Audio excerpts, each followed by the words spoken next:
ఒకటే క్వశ్చన్ మీరు నిన్న అన్నపూర్ణ స్టూడియో నుంచి వచ్చారు కదా, చాలా మందికి దెబ్బలు తగిలినాయి, రక్తం వచ్చింది అన్నమాట. దాని గురించి మీ మీద కేసు కూడా నమోదైంది. సో దానికి ఏమని చెప్పుకుంటారు?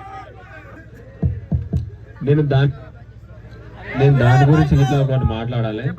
అసలు బయట చాలా పబ్లిక్ ఉందని నన్ను ఇంకో గేట్ నుంచి బలవంతంగా కొంచెం పంపించారు. నేను గెలిచిన, నేను దొంగతనం చేయలే. ఎందుకు పోవాలి ఇట్లా అని వాళ్ళంతా దింపిన. మళ్ళీ నేను అక్కడికి వెళ్ళి వచ్చిన. బయట ఏమైందో తెలియదు. తర్వాత నేను వచ్చినాక కొన్ని నా ముంగట్నే కొంచెం లాఠీ చార్జ్ అయింది. అది నాకు తెలియదు, అది నేను చూడలే, నాకు తెలియదు. ఇప్పుడు దొంగవోలో దొరవోలో మీకు తెలుసు. నేను ఎప్పుడు వచ్చినా, ఎన్ని గంటలకు వచ్చినా, అట్లా అంటలేదు. ఇప్పుడు దొంగతనం ఎవరో అయితే నువ్వు దొంగ అంటే నువ్వు ఊకుంటావా? ఊకోవు కదా. నాకేం తెలియదు. సరే మీరు నా మీద కేసు వేసినా అది మీకు తెలుసు. ఎవరు చేసిరో కావాలని చేసిరో అది నాకు తెలియదు. అంటే అది మీ అభిప్రాయం, మీ ఇష్టం. నేనే చేపిస్తాను. మీరు రోడ్ షో చేయడం కూడా చాలా మందికి ఇబ్బంది కలిగిందన్న, దానిపైన మీరు ఏమంటారు? ఇప్పుడు ఒక కామన్ మ్యాన్ రైతు బిడ్డ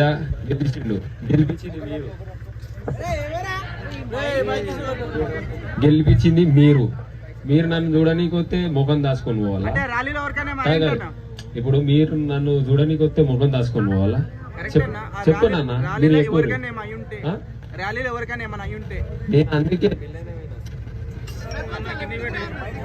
మెల్లైన స్పీడ్ పోలే. మేము వాళ్ళ కోసమే ఇప్పుడు స్టేజీ మమ్మల్ని సాటికెళ్ళి తీసుకోవేరు. సాటికెళ్ళి పోడు పద్ధతి కాదు. దొంగతనం చేయలే. దొరలెక్కలకు గెలిచినాం. రైతు బిడ్డ గెలిచిండు. రైతు కోసం చూడడానికి మన వాళ్ళు అందరు వచ్చిర్రు. గెలిపించిన వాళ్ళు వచ్చిన వాళ్ళకు మనం కనిపి అన్న సాటికెళ్ళి పోవాలా? చెప్పారు మీరే. సాటికెళ్ళి పోతే పద్ధత కాదు.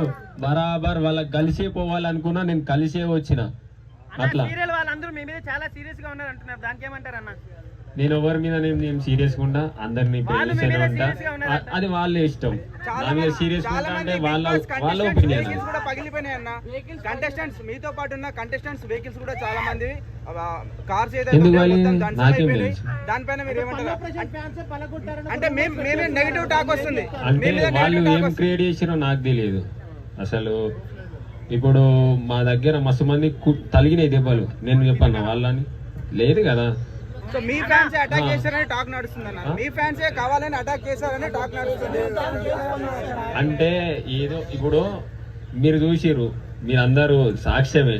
నా పేరు చెప్దామని లోపల ఉన్నప్పటి నుంచి ఏమైందో మీకు తెలుసు కదా.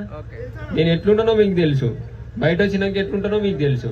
ఎన్నో రోజుదామంటే ఒక రైతు బిడ్డ మీద అన్ని అబండాలు వేద్దామంటే లోపల ఉన్నప్పుడు ఎట్లుంటాడు, బయట ఉన్నప్పుడు ఎట్లుంటాడు. బరాబర్ నేను ఎట్లుంటానో అట్లే ఉంటా. ఇంకో తీరు నాకు ఉండడానికి రాదు.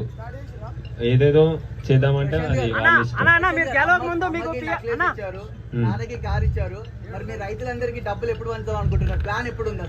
చేస్తా. బరాబర్ మీకు చూపిస్తా. నేను సాటుకి ఇయ్యాలా? చెప్పు మళ్ళీ. మిమ్మల్ని లోపల తోసుకొని పోయాడు కదా, కొట్టేదానికి వచ్చాడు కదా, అప్పుడు ఎలా ఫీల్ అయ్యారు మీరు? కొంచెం బాధ ఉండే. అంటే ఇప్పుడు ఎవరికైనా కొంచెం బాధ ఉంటది. ఎందుకంటే అట్లా నూకుంటా పోతే మనం చిన్నప్పటి నుంచి మా బాబు అట్లా నూకుంటా నేను బాధ వల్లే అన్న. నేను చాలా బాధపడ్డా. ఎందుకు ఇట్లా నూక్కుంటా వెండు నేను శివజాన్నకి ఇట్లా మీరు చూసి నాకేం తెలియదు. ఏం ఇక దాని గురించి నాకేం. అంటే నాగార్జున గారు కూడా దాన్ని హైలైట్ చేయలేదు కదా, సీరియల్ బ్యాచ్ కి సపోర్ట్ చేశారు కదా.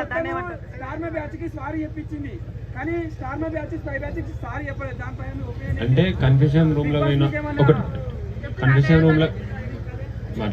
కన్ఫ్యూషన్ రూమ్ లో పోయినప్పుడు ఒకరి గురించి ఒకరు ఏం మాట్లాడుకున్నా మనకు తెలియదు నిజంగా. అంటే బయట చూస్తేనే తెలుసు. ఇంతవరకు నేను ఏం చూడలేదు. ఏడొస్తుంది కాక కన్ఫ్యూషన్ రూమ్ అంటే అలాగే ఉంటుంది అది.